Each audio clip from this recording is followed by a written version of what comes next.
Starting a farm can be an incredible investment, but it does require a lot of money that may exceed what you have in savings. I'm going to share with you how we were able to get a farm loan and some other money that we don't ever have to pay back.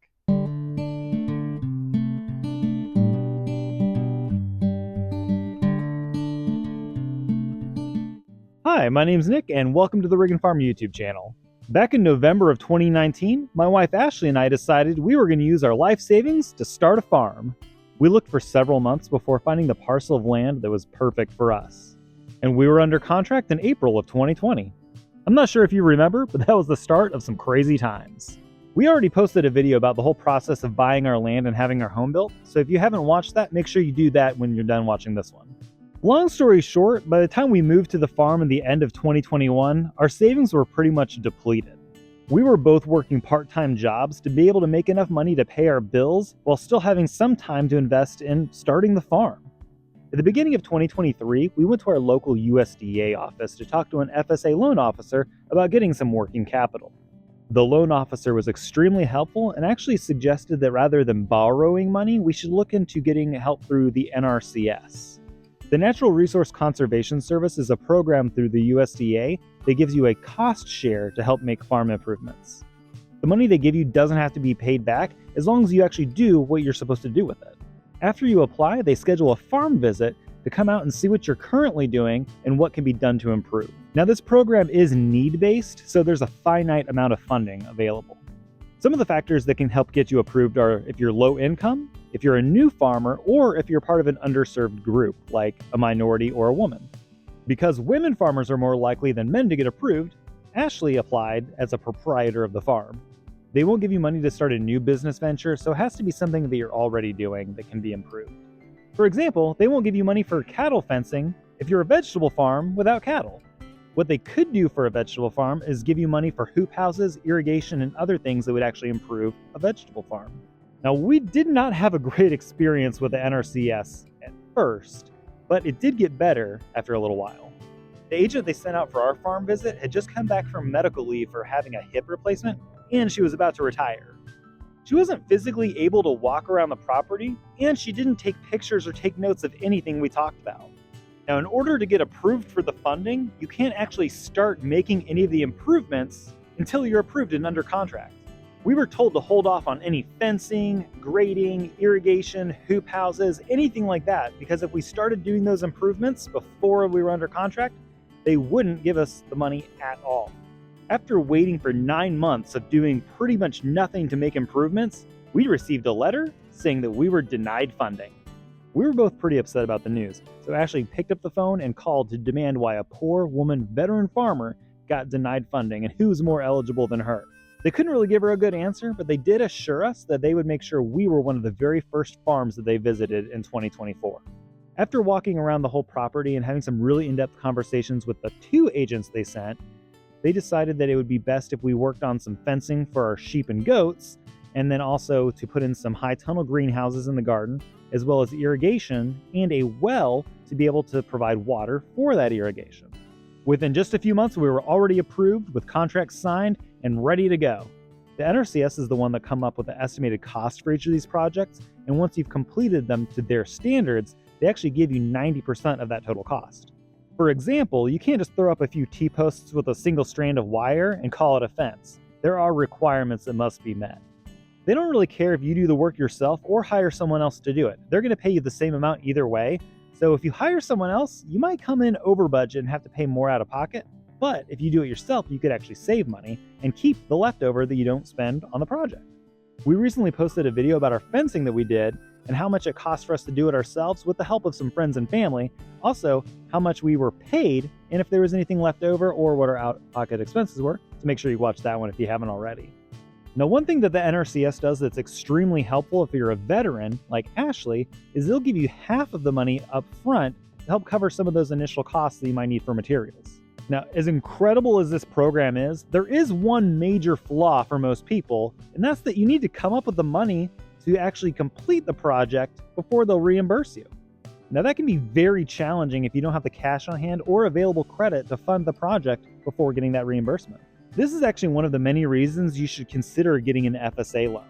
The FSA actually offers several different types of loans, and I'll tell you a little bit more about those right now. The first type is a farm ownership loan. What this does is it allows you to either buy an existing farm, buy land to start a farm, or make structural improvements to your farm that you already own. Basically, anything that's going to be an asset rather than a liability. The fixed rates for these are very reasonable and much lower than any conventional lender you're going to find, and the terms are really great because you can finance it for up to 40 years. There's also a farm operating loan that you can use to buy livestock, equipment, make some improvements, and also refinance business-related debt. The interest rate on the farm operating loan is typically lower than the farm ownership loan, and the terms can be as long as 21 years. You can also opt for an annual operating loan instead of or in addition to the longer-term operating loan. Now, this is a loan that has to be paid back in full within 1 year.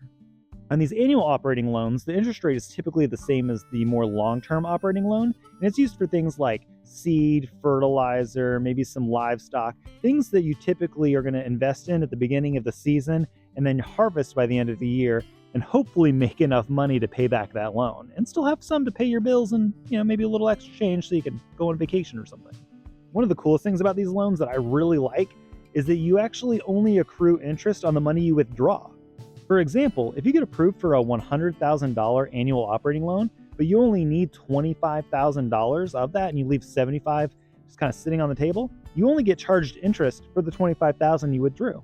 It's even possible to withdraw the entire amount and whatever you don't use, put into an even higher interest rate savings account and make money off of this loan. There are a number of requirements you need to be able to qualify for this loan, so it may not be for everyone. You need to have acceptable credit. And honestly, I was a little afraid when they ran my credit check because of the amount of debt that we've accumulated since starting the farm. My credit score is kind of crappy, but we still got approved. You must have sufficient farm management experience, whether that's through education, on-the-job training, or because you are already a farm owner and you've been doing it for a few years. The minimum amount of experience you need is 3 years, but if you're a veteran, it's only 2. Another requirement is that you must be an owner-operator of a farm when the farm loan closes. So that means if you don't already own a farm, that money that you closed on is going towards the purchase of a farm. Another requirement is that you can't have federal or state convictions for controlled substance-related crimes. And probably the most important requirement is that you need to be able to demonstrate that you can actually repay this loan if they give it to you. The way you do that is by providing a solid business plan. The application itself is pretty easy despite it being 12 pages long. In fact, most of it can be ignored if you supply supplemental information in a business plan.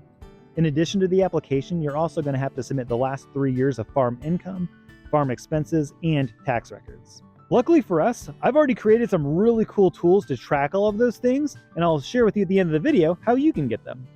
As I mentioned a moment ago, you are going to have to turn in a business plan. I spent several days working on ours prior to our meeting at the local USDA office. It consisted of 14 pages, including an executive summary, a farm description, analyses, planning, and financial forms. When we met with our loan officer, he said that it was the best business plan he's seen in his 16 years on the job. Obviously, that made me feel pretty good. He was very impressed with our record keeping and how much we've been able to grow our business over the last 3 years. After a Zoom meeting, several phone calls, getting an appraisal, and turning in a bunch of other things, we finally were able to close on 3 different loans: a farm ownership loan, a farm operating loan, and an annual operating loan. The whole process took us just a little over a month, and that's pretty good considering the fact that we turned in our application the week of Thanksgiving, and we also had Christmas and New Year's in between where vacations and a lot of other things are closed, so it kind of stalled the process a little bit. We got approved for $135,000 for a farm ownership loan that's going to be used to build 4 different structures on our property, $55,000 in a farm operating loan that we're able to use to buy livestock, some equipment, and also refinance a lot of our debt. And then we also got a $100,000 annual operating loan that we'll use for things like feed, seed, and some other expenses that come up every year. I doubt we'll use the entire $100,000 loan, but it's there if we need it. We can also get the annual operating loan every year for as long as we need it. We should be in a really good place in about 3 years from now, so what we have saved up in savings and in our checking account should be more than enough to cover our operating expenses. As I promised earlier, I'm going to tell you how you can get all of the spreadsheets that we use, a copy of the business plan we submitted, and also some other digital content such as our ebook, Foodie Farmers, A Culinary Journey from Farm to Table, which is our Farm to Table cookbook. You do this by signing up to become a member of our YouTube channel. The link is in the description below. There are 3 different membership tiers that have a variety of perks such as early access to videos, shout-outs, and some other really cool stuff. When you choose to become a farm family member, you get access to all of the documents I've recently talked about, as well as members-only live streams where you can ask us questions in real time with real answers, and you can even get a coupon to use on our website. The goal with this YouTube channel is to share our lessons that we've learned along our farming journey. Not everything goes well and mistakes are made, but as long as you persevere and learn from your experiences, you will be successful. We would love to help you if you're thinking about starting a small farm, or if you're already a farmer and want some additional help. Make sure you join us on those members-only live streams. Thank you so much for watching, and we'll see you next time.